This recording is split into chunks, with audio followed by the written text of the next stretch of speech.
여러분 집에 지금 제가 말씀드릴 5가지 중 2가지만 있어도 언젠가 한번 크게 흔들리는 시기가 찾아오게 됩니다. 그게 재물 문제로 올지, 건강 문제로 올지, 가족 문제로 올지만 다를 뿐입니다. 혹시 이런 경험 있으신가요? 집에 들어서는 순간 이유 없이 숨이 막히고 아무리 쉬어도 피곤이 풀리지 않으며 분명 열심히 사는데 일이 자꾸만 꼬이는 느낌. 어떤 집은 들어가자마자 기운이 탁 가라앉아 있는 게 느껴지고 또 어떤 집은 들어서는 순간부터 사람을 밝게 만듭니다. 제가 지난 20년 넘게 수백 채가 넘는 집을 직접 돌아다니며 풍수 상담을 해오면서 발견한 놀라운 사실이 있습니다. 우환이 끊이지 않고 돈이 모이지 않으며 가족 간의 다툼이 잦은 집들은 놀랄 만큼 비슷한 특징을 공유하고 있었다는 것입니다. 그리고 더 놀라운 사실은 이 특징들을 바로잡기만 해도 집안 분위기가 완전히 달라진다는 점입니다. 오늘 제가 말씀드릴 내용은 책에서 읽은 이론이 아닙니다. 실제 현장에서 제 눈으로 직접 확인하고 수많은 가정의 변화를 목격한 살아있는 경험입니다. 지금부터 말씀드릴 5가지 중 단 2가지만 해당되어도 여러분 집은 지금 당장 점검이 필요한 상태입니다. 반대로 이 5가지만 바로잡으면 막혔던 운이 트이고 집안에 웃음이 돌아오며 재물의 흐름이 달라지기 시작할 것입니다. 본격적으로 시작하기 전에 한 가지만 부탁드리겠습니다. 지금 이 순간 구독과 좋아요 버튼을 눌러주십시오. 그 작은 행동 하나가 여러분 집에 막힌 기운을 여는 첫 번째 열쇠가 됩니다. 그리고 댓글에 금전은 받아갑니다 라고 적어주시면 제가 한 분 한 분 정성껏 읽으며 여러분의 재물운이 열리도록 기도드리겠습니다. 저는 20여 년간 집과 터, 조상묘, 사업장까지 직접 발로 뛰며 풍수 컨설팅을 해온 사람입니다. 오늘도 현장의 생생한 이야기를 여러분께 전달드리겠습니다. 첫 번째로 말씀드릴 특징은 돈이 들어오면 그 즉시 생활 수준을 확 올려버리는 질입니다. 갑작스러운 계약 성사, 투자 성공, 승진, 예상치 못한 보너스로 단기간에 큰 돈이 들어오는 시기가 있습니다. 문제는 바로 이 순간입니다. 풍수에서는 이런 시기를 기운이 갑자기 확 풀리는 때라고 봅니다. 마치 봄에 얼음이 녹듯이 막혔던 재물의 통로가 한순간에 열리는 것입니다. 그런데 이때 조심하지 않으면 들어온 물이 집 안에 고이지 못하고 그대로 흘러나가 버립니다. 제가 상담했던 한 사업가 부부 이야기입니다. 오랜 기간 준비한 사업이 성공하면서 단기간에 억 단위의 수익이 발생했습니다. 그 기쁨에 부부는 그동안 참았던 소비 욕구를 한꺼번에 풀기 시작했습니다. 집을 전면 리모델링하고 고급 수입차를 2대나 구입했으며 거실에는 수천만 원짜리 가구가 들어왔습니다. 그런데 제가 그 집을 방문했을 때 현관에서부터 이상한 느낌을 받았습니다. 화려한 장식품들이 곳곳에 놓여 있었지만 정작 기운은 집 안 깊숙이 들어오지 못하고 현관 근처에서 맴돌고 있었습니다. 거실로 향하는 동선이 새로 들인 대형 화분과 장식장에 막혀 있었고 기운이 우회하다가 결국 창문으로 빠져나가는 구조였습니다. 더 큰 문제는 그 다음에 일어났습니다. 늘어난 생활비를 감당하기 위해 사업을 더 확장해야 했고 그 과정에서 무리한 투자를 하게 되었습니다. 결국 몇 년 후 경기가 나빠지자 늘어난 고정 지출을 감당하지 못해 큰 어려움을 겪게 되었습니다. 풍수적으로 보면 이것은 단순히 돈 관리의 문제가 아닙니다. 갑자기 들어온 기운을 집 안에 안착시키지 못하고 다시 밖으로 내보낸 것입니다. 급격한 변화는 오히려 기운의 흐름을 어지럽히고 들어온 복을 흩어지게 만듭니다. 이런 상황을 막기 위해서는 돈이 들어왔을 때 최소한 석 달에서 6달은 기존 생활 패턴을 유지하는 것이 좋습니다. 그 기간 동안 기운이 집 안에 자리를 잡고 안정되게 순환하는 구조가 만들어집니다. 인테리어를 바꾸고 싶다면 과실을 위한 선택이 아니라 실용과 정돈을 우선으로 해야 합니다. 한 가지 더 말씀드리자면 돈이 들어올 때는 그 돈의 10% 이상을 반드시 저축하거나 안전한 곳에 보관해야 합니다. 씨앗이 있어야 다음에도 열매가 열립니다. 모두 써버리면 다음번에 올 기운의 통로마저 막히게 됩니다. 두 번째 특징은 집이 지나치게 과시적이라는 점입니다. SNS 시대가 되면서 이런 집들이 급격히 늘어났습니다. 집 안 곳곳이 사진 찍기 좋게 꾸며져 있고 고가의 장식품들이 눈에 띄는 곳마다 놓여 있으며 브랜드 로고가 선명한 물건들로 가득한 집 말입니다. 풍수에서는 이를 허와 실의 불균형이라고 표현합니다. 겉은 화려하지만 속은 비어있는 상태입니다. 기운은 원래 조용하게 깊숙한 곳에 차곡차곡 쌓여야 합니다. 그런데 모든 것을 밖으로 드러내 놓으면 기운이 내부로 스며들지 못하고 표면에서만 맴돕니다. 제가 상담했던 한 30대 부부의 집이 딱 그랬습니다. 신혼집을 꾸미면서 인테리어에 상당한 비용을 들였는데 SNS에서 유행하는 스타일을 그대로 따라했습니다. 거대한 거울이 거실 한쪽 벽 전체를 차지하고 있었고 금색 액자와 장식품들이 곳곳에 놓여 있었습니다. 하지만 제가 그 집에 들어섰을 때 느낌은 달랐습니다. 시각적으로는 풍성한데 공간의 기운이 얇게 느껴졌습니다. 부부에게 최근 생활이 어떤지 물어보니 집을 꾸미고 나서 오히려 불안감이 커졌다고 했습니다. 집에 있어도 마음이 편치 않고 늘 뭔가 부족한 것 같고 자꾸만 새로운 물건을 사들이게 된다고 했습니다. 이유는 명확했습니다. 기운이 집 안에 머물지 못하고 계속 밖으로 빠져나가고 있었던 것입니다.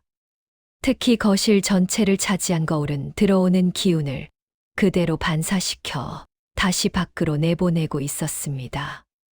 저는 부부에게 조언했습니다. 거울의 일부를 커튼으로 가리고 금색 장식품의 절반 이상을 치우고 가족에게 의미 있는 물건 몇 가지만 남기라고 했습니다. 변화를 준 후 놀라운 일이 일어났습니다. 집에 있는 시간이 편안해지기 시작했고 불필요한 소비 욕구가 줄어들었으며 부부 간의 대화가 늘어났다고 합니다. 집은 외부에 과시하기 위한 공간이 아닙니다. 가족이 기운을 회복하고 재정비하는 안식처입니다. 장식은 줄이고 진짜 필요한 것만 남기고 가족의 이야기가 담긴 물건들로 채울 때 집의 기운은 비로소 안정됩니다. 여기서 잠깐 시청자 여러분께 부탁드립니다. 지금 이 내용이 도움이 되고 계신다면 좋아요 버튼을 한번 눌러주세요. 작은 실천이지만 여러분 집에 흐트러진 기운을 다잡는 출발점이 될 것입니다. 세 번째 특징은 집의 구조가 자연스러운 흐름을 갖지 못하고 비틀려 있다는 점입니다. 풍수에서는 집의 형태를 사람의 몸에 비유합니다. 몸이 균형을 이루어야 건강하듯 집도 균형 잡힌 구조여야 기운이 제대로 흐를 수 있습니다. 최근 지어지는 아파트나 주택들을 보면 독특한 디자인을 추구하는 경우가 많습니다. 외관은 세련되고 개성 있지만 정작 내부 구조는 풍수적으로 문제가 있는 경우가 많습니다. 특히 주의해야 할 구조가 있습니다. 첫째, 현관문을 열었을 때 시선이 한 곳으로 쏠리는 집입니다. 현관에서 곧장 거실 창문이 보이거나 현관과 화장실 문이 정면으로 마주보는 구조가 그렇습니다. 이런 구조에서는 기운이 현관으로 들어오자마자 막힘없이 빠져나가 버립니다. 둘째, 방과 방의 문이 서로 마주보는 형태입니다. 이런 구조에서는 기운이 충돌하여 거주자 간에 의견 대립이나 갈등이 잦아집니다. 셋째, 거실이 집의 중심에서 벗어난 구조입니다. 거실은 집안 기운이 모이는 중심 공간이어야 하는데 한쪽 구석에 치우쳐 있으면 기운의 흐름이 불균형해집니다. 실제 사례를 하나 말씀드리겠습니다. 한 40대 가장이 저를 찾아왔습니다. 새 아파트로 이사한 후부터 가족 모두가 원인 모를 불편함을 호소한다고 했습니다. 가장 본인은 불면증에 시달리고 아내는 두통이 잦아졌으며 고등학생 아들은 집중력이 떨어지고 성적이 하락했다고 합니다. 그 집을 방문해 보니 구조적으로 여러 문제가 있었습니다. 현관에서 거실로 가는 복도가 좁고 구불구불했으며 거실은 집의 한쪽 끝에 치우쳐 있었습니다. 안방과 자녀방의 문이 정면으로 마주 보고 있었고 거실 창문과 현관이 일직선상에 놓여 있었습니다. 저는 가능한 범위 내에서 보완책을 제시했습니다. 복도에 작은 화분을 놓아 시선을 끊고 거실 창문에 얇은 커튼을 설치하여 기운이 곧장 빠져나가지 않도록 했습니다. 마주보는 방문 사이에는 복도 중간에 작은 파티션을 두어 충돌을 완화했습니다. 변화는 생각보다 빨리 나타났습니다. 한 달 후 연락이 왔는데 가장의 수면이 좋아지기 시작했고 아내의 두통 빈도가 줄었으며 아들이 집에서 공부하는 시간이 늘어났다고 했습니다. 혹시 지금 말씀드린 구조가 여러분 집에도 떠오르신다면 그냥 넘기지 마시고 좋아요 한번 눌러 두십시오. 이 영상을 끝까지 보시고 오늘 한 가지라도 바꾸시면 최소한 이 구조 때문에 계속 힘들어진다는 일은 막으실 수 있습니다. 집의 구조는 설계 단계에서 정해지기 때문에 완벽하게 바꾸기는 어렵습니다. 하지만 가구 배치, 파티션 설치, 커튼 활용, 동선 정리 등을 통해 충분히 보완할 수 있습니다. 네 번째 특징은 조상과의 연결을 스스로 끊는 경우입니다. 이 부분은 많은 분들이 가볍게 여기는 부분인데 실제로는 집안 운에 매우 큰 영향을 미칩니다. 풍수에서는 집을 하나의 나무에 비유합니다.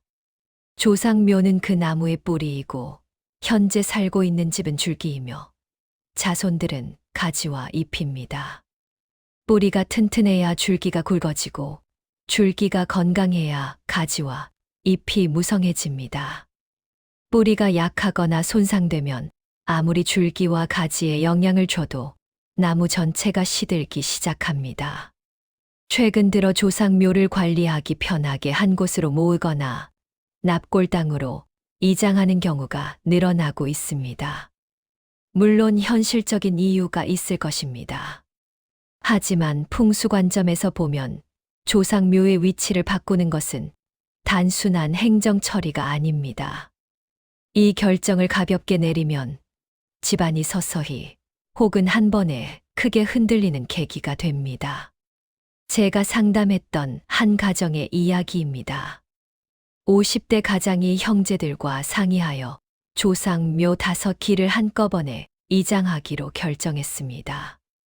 흩어져 있던 묘를 한 곳에 가족 묘역으로 모으는 것이었습니다. 당시에는 효도하는 마음으로 좋은 자리를 골라 정성껏 이장했습니다. 그런데 이장 후 1년이 채 지나지 않아 집안에 연달아 일들이 터지기 시작했습니다. 가장 본인이 갑자기 건강이 악화되어 입원했고 장남은 직장에서 부당한 처우를 받아 그만두게 되었으며 차남은 투자 실패로 큰 손실을 보았습니다. 형제들 사이에는 금전 문제로 갈등이 생겼습니다. 가장이 저를 찾아왔을 때 얼굴에 걱정이 가득했습니다. 좋은 일을 하려 했는데 오히려 집안이 흔들리는 것 같다고 했습니다. 저는 이장한 묘역을 직접 가서 확인했습니다. 문제는 여러 곳에 있었습니다. 이장 과정에서 각 묘의 방향이 제대로 맞지 않았고 묘 간의 간격과 배치도 조화를 이루지 못하고 있었습니다. 조상묘는 단순히 유골을 모신 장소가 아닙니다. 그곳에는 조상의 기운이 머물러 있고 그 기운이 후손들에게 전달됩니다. 묘의 방향, 위치, 주변 환경이 모두 중요한 이유입니다. 그 가정의 경우 전문가의 도움을 받아 묘의 방향을 조정하고 배치를 재정비하며 배수 시설을 보완했습니다. 시간이 걸렸지만 점차 집안의 기운이 안정되기 시작했습니다. 조상묘를 이장해야 하는 상황이라면 반드시 전문가의 조언을 구하십시오. 편리함만을 이유로 성급하게 결정하지 마시고 시간을 두고 신중하게 준비하시기 바랍니다. 뿌리가 흔들리면 나무 전체가 흔들립니다. 여기서 다시 한번 부탁드립니다. 구독 버튼을 눌러주시면 앞으로도 이런 중요한 풍수 정보들을 계속 받아보실 수 있습니다. 여러분 집의 기운을 점검하고 바꾸어 나가는 과정에서 이 채널이 든든한 길잡이가 되어드리겠습니다. 마지막 5번째 특징입니다. 가족 구성원이 각자의 방 안에 틀어박혀 서로를 피하듯 지내는 집입니다. 이런 집은 겉으로 보면 조용하고 평화로워 보일 수 있지만 실제로는 기운이 완전히 멈춰 있는 상태입니다.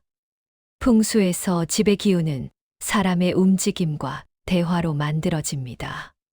사람이 움직이고 말을 나누고 함께 웃고 때로는 다투기도 하면서 기운이 살아서 순환합니다.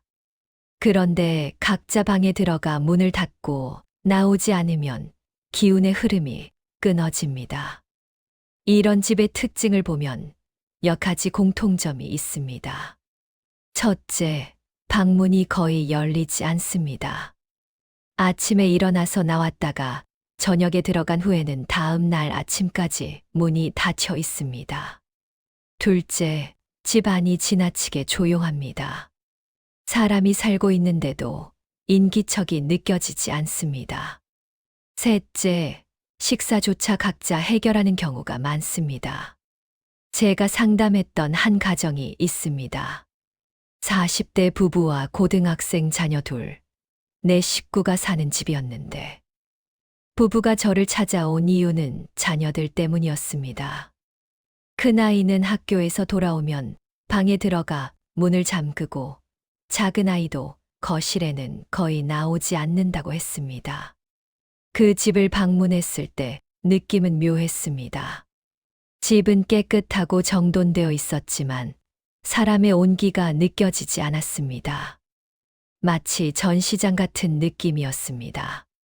거실 소파는 먼지 하나 없이 깨끗했지만 사용한 흔적이 거의 없었고 식탁 위에는 아무것도 놓여 있지 않았습니다. 각 방을 살펴보았습니다. 자녀들 방은 문을 닫으면 완전히 독립된 공간이 되었습니다. 책상, 침대, 옷장, 심지어 간단한 간식을 먹을 수 있는 공간까지 갖춰져 있었습니다. 부모 입장에서는 아이들에게 좋은 환경을 만들어준다는 생각이었지만 풍수적으로는 가족 간의 기운 교류를 완전히 차단하는 구조였습니다. 저는 부부에게 조언했습니다. 우선 거실을 가족이 자연스럽게 모일 수 있는 공간으로 바꾸라고 했습니다. 딱딱한 소파 대신 편안한 쿠션을 놓고 가족이 함께 볼 수 있는 취미 관련 물건들을 배치했습니다. 식탁을 거실 가까이 옮기고 저녁 식사만이라도 함께 하도록 권했습니다. 자녀들 방에 간식 보관함은 부엌으로 옮겨서 간식을 먹으려면 나와야 하도록 만들었습니다. 처음에는 어색했지만 점차 변화가 나타났습니다. 저녁 식사를 함께 하면서 자연스럽게 대화가 늘어났고 거실에 머무는 시간이 조금씩 증가했습니다. 몇 달 후 부부에게서 연락이 왔는데 큰아이가 처음으로 학교 이야기를 꺼냈고 작은아이는 주말에 가족 나들이를 제안했다고 합니다. 집은 각자의 영역을 보장하면서도 동시에 함께하는 공간이 필요합니다. 방은 개인의 휴식 공간이지만 그곳에서만 지내면 고립됩니다. 거실, 식탁, 주방은 가족의 기운이 만나는 공간이며 그곳에서 보내는 시간이 늘어날수록 집의 전체 기운도 활성화됩니다. 만약 지금 여러분 집이 각자 방에서만 지내는 구조라면 작은 변화부터 시작해 보십시오. 하루 한 끼라도 함께 식사하고 주말에 10분이라도 거실에서 함께 시간을 보내고 방문을 조금씩 열어두는 습관을 들이십시오. 기운은 흐름이 있어야 살아납니다. 지금까지 5가지 특징을 살펴보았습니다. 이제 이 문제들을 해결하는 과정에서 절대 하지 말아야 할 것들을 정리해 드리겠습니다. 첫째, 한꺼번에 모든 것을 바꾸려 하지 마십시오. 집의 기운은 서서히 변화해야 안정됩니다.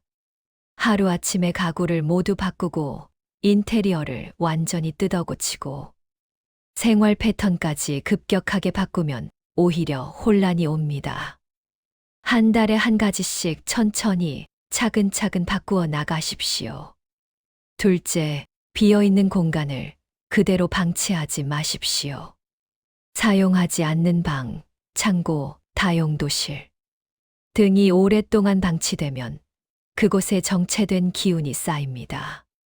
그 기운은 점차 집 전체로 퍼져나가 다른 공간까지 영향을 미칩니다.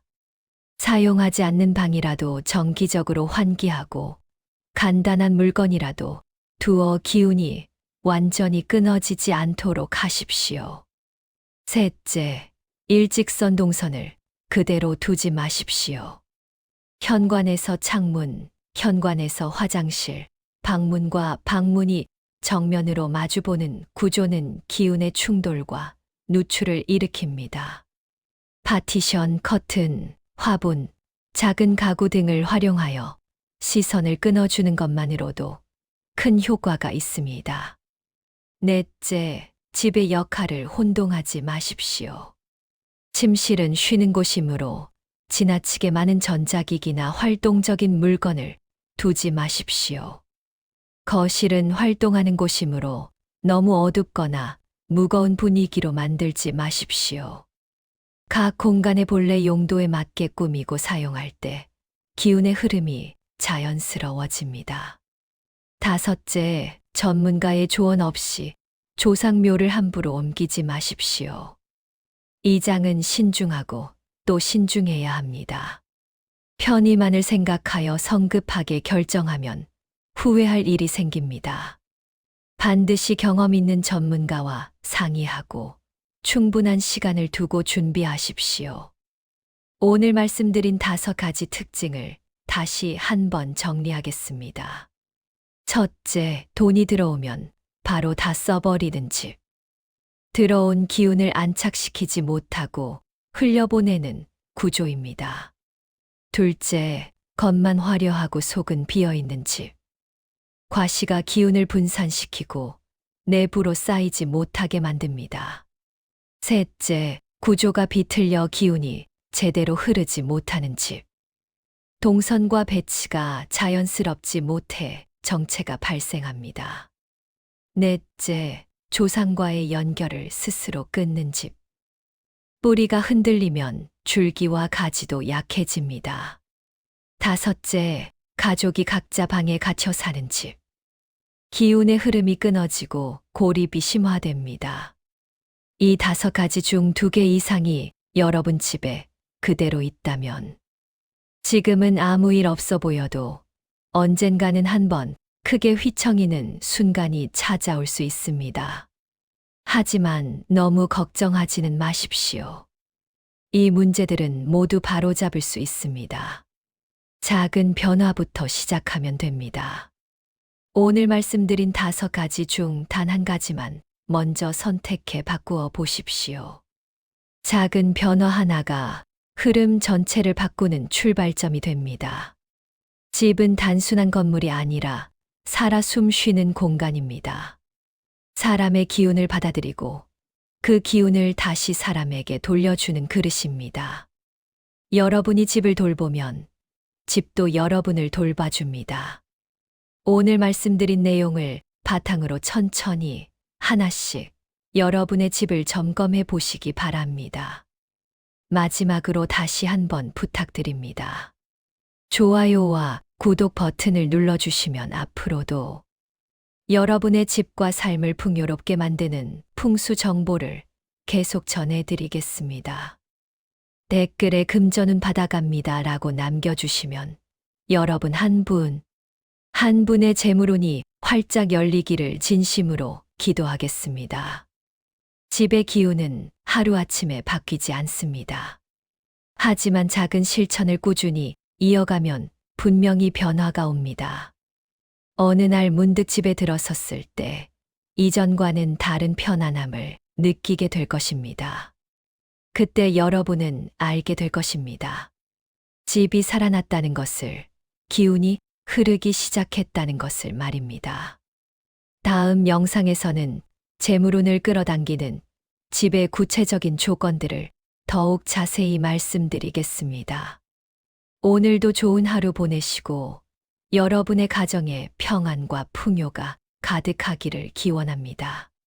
감사합니다.